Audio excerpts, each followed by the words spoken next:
Hi guys, today I'm gonna show you how to fix Character.ai white screen.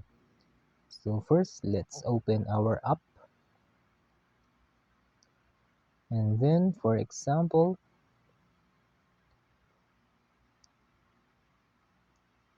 so if you're experiencing a white screen wherever, like you can see anything in this application.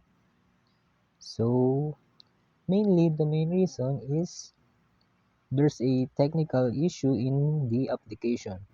Maybe there's a maintenance break or something that deals with the issue in the application. So all you gotta do is wait for it for a couple of minutes or even an hour, I guess. But we can also try to clear the cache so that it will refresh just like this.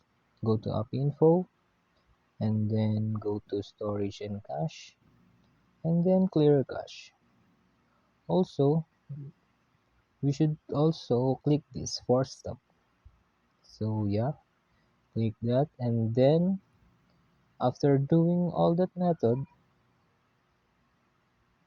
you should probably open the Character.ai without experiencing white screen. But then if you still experience some white screen, then I suggest you contact their customer service. That might solve your problem. That's it.